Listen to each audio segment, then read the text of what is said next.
Boa noite, o tema do vídeo de hoje é procedimentos auxiliares das licitações. Procedimento auxiliar não é uma modalidade de licitação. Eu vou repetir isso porque é bastante importante. Não é modalidade. Eles são procedimentos que servem para auxiliar no processo da administração. Por isso, procedimento auxiliar. Nos termos da Lei 14.133, são credenciamento, pré-qualificação, procedimento de manifestação de interesse, sistema de registro de preços e registro cadastral. O credenciamento, como o nome sugere, tem a seguinte ideia: o profissional ou a empresa se credencia perante a administração pública e daí passa a ser contratado diretamente, sem licitação, por inexigibilidade, nos termos do artigo 74, 4º da Lei 14.133. Credenciamento pode ser adotado nas seguintes hipóteses: contratação paralela e não excludente, caso em que é viável e vantajosa para a administração a realização de contratações simultâneas em condições padronizadas. O que isso quer dizer? Quer dizer que a gente está diante de uma situação em que não vale a pena para a administração pública contratar um único fornecedor, e a gente traz aqui o exemplo dos Centros de Formação de Condutores, os CFCs, que são contratados pelos DETRANS. É uma situação, como eu disse, vale a pena para a administração ter mais de um prestador de serviço ali. Segunda hipótese de utilização do credenciamento: seleção a critério de terceiros, casos em que a seleção do contratado está a cargo do beneficiário direto da prestação. Explicando, aqui a gente está na situação em que a administração contrata prestadores de serviço, mas quem vai escolher o prestador de serviço é o usuário, é o cidadão. O exemplo que eu trago aqui é o da clínica médica sustentada pelo poder público, na qual os pacientes podem escolher o médico que vai atendê-los. A gente também aqui tem uma competição entre as próprias clínicas, ou seja, observe que essa hipótese é parecida com a outra. E a ideia é a seguinte: é aquela situação em que a administração quer contratar diversos prestadores para ter competição de mercado. Terceira hipótese de credenciamento: mercados fluidos, caso em que a flutuação constante do valor da prestação e das condições de contratação inviabiliza a seleção de agente por meio de processo de licitação. Eu trago aqui o exemplo da compra de passagens aéreas ou da aquisição de combustível. O preço de passagem aérea varia muito, o preço de combustível varia muito. Não tem como definir no edital, não tem como se fazer uma licitação para comprar combustível para os veículos oficiais, ou também é difícil para comprar passagem aérea. Então, trabalha-se com o credenciamento. A empresa se credencia e depois é contratada diretamente por inexigibilidade. O credenciamento é viabilizado por meio de um chamamento público de interessados. O edital de chamamento deve estar o tempo todo em sítio eletrônico para permitir que, em todo momento, os profissionais ou empresas possam se cadastrar.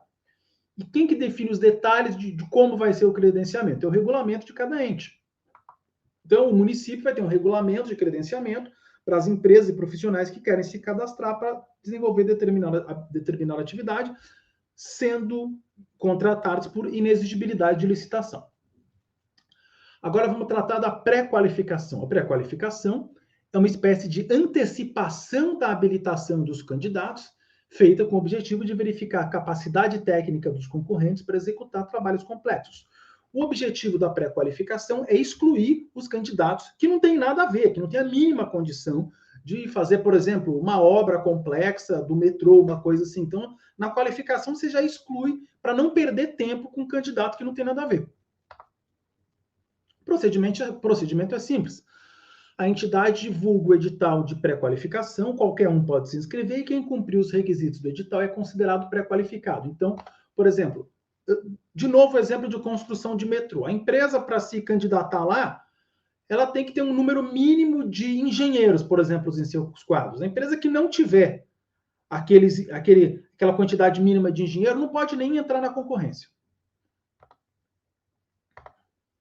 É possível excluir da licitação quem não esteja pré-qualificado. Na verdade, não é apenas possível, essa é a ideia, né? A ideia é justamente você já fazer um filtro logo de cara para ter uma competição boa entre aqueles que têm condição de competir. O procedimento de pré-qualificação fica permanentemente aberto, mas a condição de pré-qualificado tem validade máxima de 1 ano. Ou seja, a empresa pode, a qualquer momento, apresentar os documentos lá para se qualificar, e quando ela ganha o certificado, aquele certificado vale por 1 ano. Procedimento de manifestação de interesse. É um processo por meio do qual a administração convoca, por chamamento público, as empresas a apresentarem estudos, investigações, levantamentos e projetos, ou seja, soluções para um problema. Isso aqui é interessante, por exemplo, na situação em que uma administração municipal quer ampliar a oferta de serviços digitais aos cidadãos. Então, ela convoca o chamamento público para que as empresas apresentem soluções.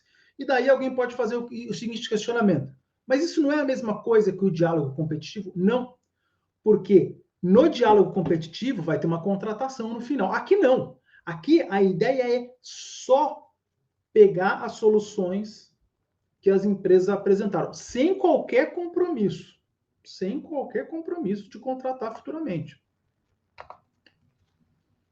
O procedimento de manifestação de interesse termina com a aceitação pelo poder público da solução vencedora ou soluções vencedoras, mas não obriga ninguém a fechar o contrato. Agora vamos ao registro de preços. Registro de preços serve para produtos que sejam adquiridos continuamente pelo órgão público, como papel higiênico, material de limpeza, material de escritório.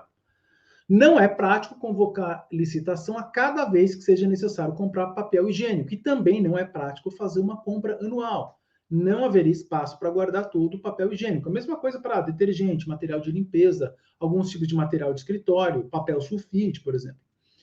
Então, a ideia é o seguinte: faz uma licitação para fixar o preço e depois compra várias vezes com base no preço fixado. Isso é o registro de preço. Vamos lá, retomando a ideia.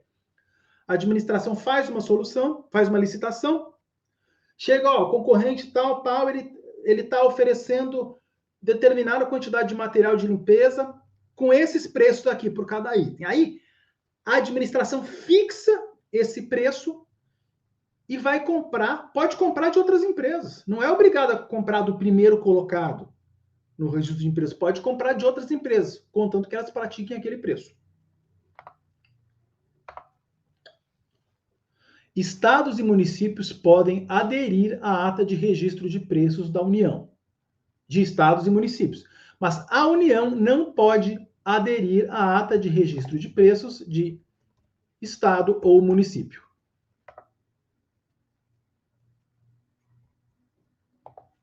O registro de preços, mais uma vez lembrando, não é uma modalidade de licitação, é um sistema de compras.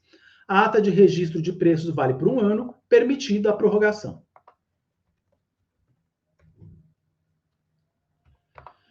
Questão: aponte a assertiva correta sobre o registro de preços. A.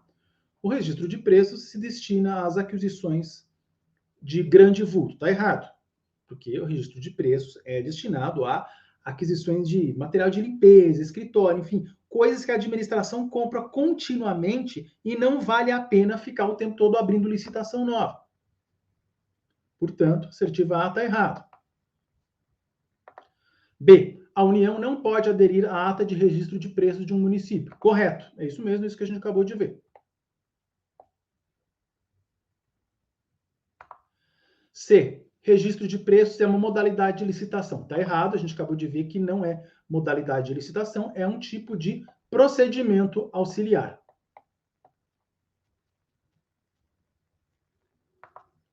D. O registro de preços obriga o ente público a contratar. Não, ele não obriga o ente público a contratar.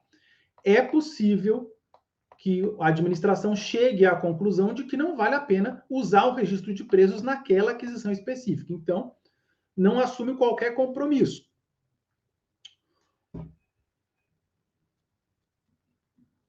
É possível contratar projetos de engenharia pelo sistema de registro de preços?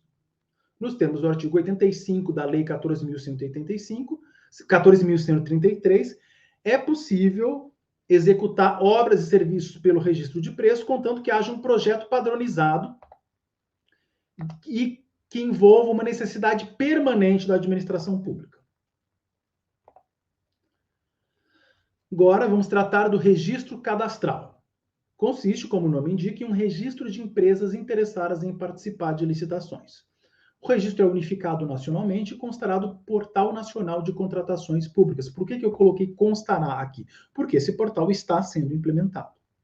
As entidades públicas poderão realizar licitações das quais só possam participar as empresas cadastradas. Ou seja, é apenas um cadastro em que estão lá as empresas interessadas em participar de licitações. E para que isso serve? Serve porque se a empresa vencer uma licitação, e aí vem a fase de habilitação, ela não vai mais ter que apresentar aquela montanha de documentos. Os documentos dela já estão lá no sistema, porque ela já se cadastrou. Não será permitida a exigência de registro cadastral complementar como condição para participar de licitação. Então, por exemplo, quando tiver lá tudo certinho no Portal Nacional, o registro cadastral unificado, o município vai poder criar um registro paralelo para as licitações dele? Não, ele vai ter que usar o registro nacional do portal. Registro cadastral estará permanentemente aberto para a inscrição de novos interessados e atualização da documentação dos já inscritos. Quando a inscrição é aceita, a empresa recebe um certificado. Aponte a assertiva correta sobre os procedimentos auxiliares das licitações. Vamos lá, assertiva A. Os procedimentos são modalidades de licitação. Não. A gente viu aqui várias vezes que os procedimentos, eles não são modalidades. B. O credenciamento permite a contratação direta por inexigibilidade. Correto. É o que a gente viu.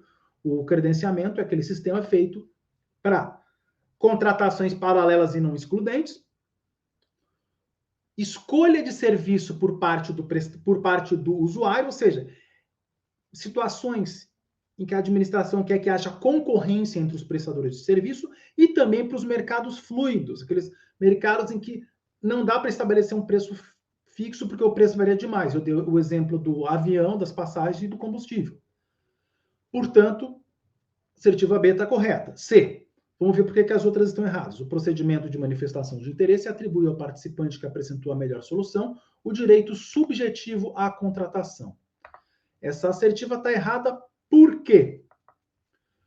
Porque não há direito subjetivo à contratação. O procedimento de manifestação de interesse termina com a escolha de uma solução. Mas o que a administração pública vai fazer com aquela solução é problema dela. Pode não contratar nunca. D. A ata de registro de preço tem validade de 1 ano, sendo vedada a prorrogação. A assertiva está errada, por quê? Porque a lei permite a prorrogação. Nos termos do artigo 84 da Lei 14.133, o prazo de vigência da ata de registro de preços será de 1 ano e poderá ser prorrogado por igual período, desde que comprovado o preço vantajoso.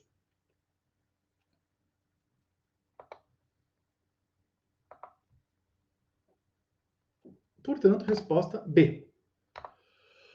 Esses são os procedimentos auxiliares das licitações. Historicamente, o que mais cai é o registro de preço. A gente tem que ter em mente essas características essenciais.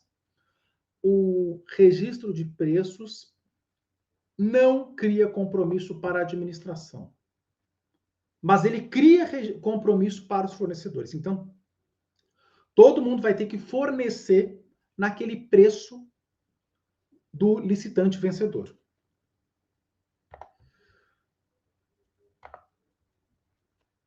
A gente tem que ter essas questões assim que envolvem procedimentos auxiliares, não são normalmente muito difíceis, então aqui é uma oportunidade para gabaritar na prova. Isso dá para garantir que você acerta.